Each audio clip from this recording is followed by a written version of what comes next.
WiiWare, c'est tout un poème. Dans 90% des cas, aucun doute ne plane sur l'origine de la conception du jeu.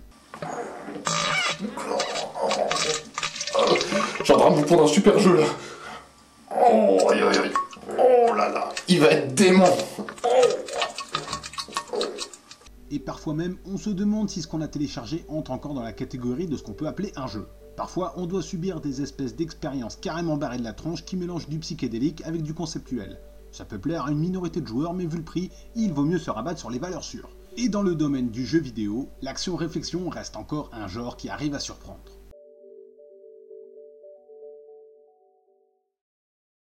Nous avions déjà parlé en bien de Swords and Soldiers lors d'une précédente vidéo, et si vous avez suivi le 3e anniversaire du site, vous devriez savoir que le jeu vaut très largement ses 1000 Wii Points. Si vous hésitez encore à lui donner une chance, cette vidéo va vous permettre de mieux comprendre à quoi vous avez affaire. L'approche du jeu n'est pas si évidente que ça. Swords and Soldiers, c'est en même temps un jeu d'action, de stratégie et de gestion. Forcément, ça le rend inaccessible à quelques joueurs. Donc, dans l'ordre, ça élimine le joueur qui a un orgasme dès qu'il arrive à foutre échec les matchs à son PC, ça élimine le gros sauvage con comme une chemise à carreaux qui réfléchit avec ses poings, et ça vire également le fanboy qui ne jure que par Halo 3. Parce que ce fanboy, il joue sur Xbox 360 et pas sur Wii. Et que là, on parle de la Wii, donc enfin bon, voilà quoi. Pour vous donner une vague idée de ce qui vous attend, on va comparer Swords and Soldiers à Warcraft 2. Pas à World of Warcraft, à Warcraft 2.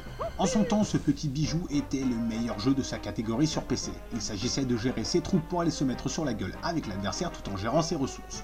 Si le concept semble facile à comprendre quand on le dit comme ça, des tas de petites subtilités vont venir bousculer le cours des parties pour les rendre vraiment intéressantes. Il y a les capacités propres à chaque unité, les pouvoirs magiques, les améliorations et pas mal d'autres trucs. La vraie grosse différence entre les deux jeux se situe au niveau du point de vue. Dans Warcraft 2, la caméra est placée au-dessus de la carte, ce qui fait qu'on peut déplacer individuellement chaque unité librement dans 8 directions. Bon, là, forcément ça fout la merde parce que le crétin qui joue a construit des bâtiments autour du personnage. Ça le bloque et ça fait passer le narrateur pour un con. Merci. Maintenant, si on prend Swords and Soldiers, il faut se dire que la caméra était placée ici. Les développeurs ont voulu rendre le jeu plus accessible et la vue de profil dégage pas mal de paramètres. Le premier est que vous ne dirigez plus aucune unité. Rarement, vous pourrez avoir une influence sur leur déplacement, mais ça reste anecdotique.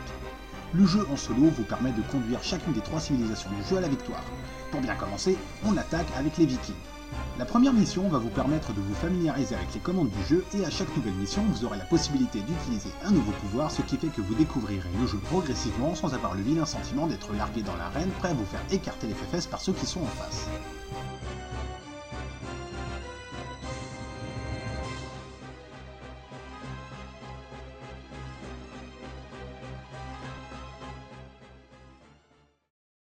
Donc au début, les choix sont rudement limités mais c'est pour votre bien. Comme ça, au moins on est sûr que vous comprenez ce qui se passe. Si les développeurs imposent cette façon d'aborder le jeu, c'est parce que de plus en plus de joueurs montrent d'impressionnantes lacunes au niveau de la façon d'aborder un jeu et que certains ne prennent pas le temps de lire le manuel ou de prendre connaissance des commandes du jeu pour aller se plaindre de son accessibilité ensuite. Pour le coup, là, il n'y a plus d'excuses possibles.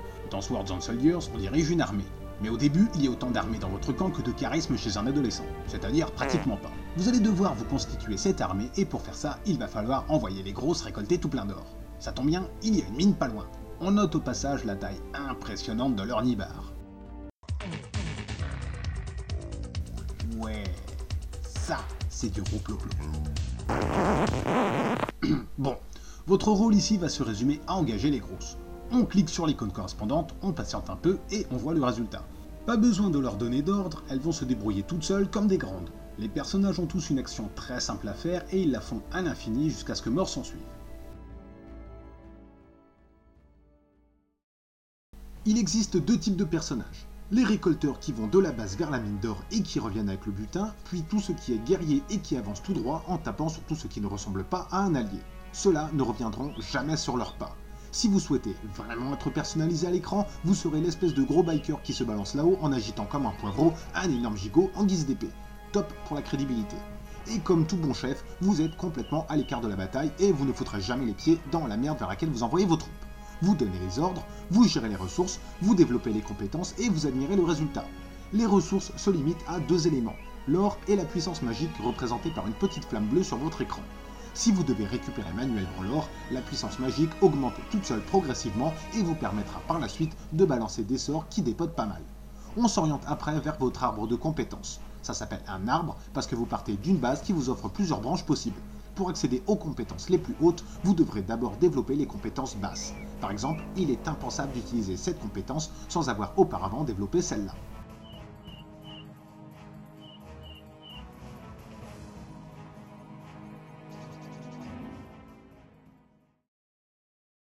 Le fait de développer une compétence ne vous permet pas de l'utiliser ensuite comme bon vous semble. Là, on va pouvoir former des berserks. Pour créer un berserk, il faudra ensuite de nouveau payer un certain nombre de pièces d'or. Donc, ce n'est pas parce que vous avez développé une compétence que vous allez tout de suite être le roi du pétrole.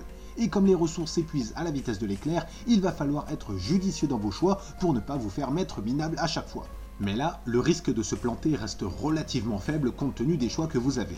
On note au passage qu'il faut un certain temps pour former un berserk, donc il va falloir éviter de travailler dans l'urgence, sinon... Et ouais. Et gardez aussi à l'esprit que vos troupes, dès qu'elles sont formées, se barrent droit devant elles sans attendre leurs copains. Et que c'est pareil pour l'adversaire, donc vous allez tôt ou tard être obligé de former à un rythme régulier des tas de petits bonhommes, sinon... Et ouais.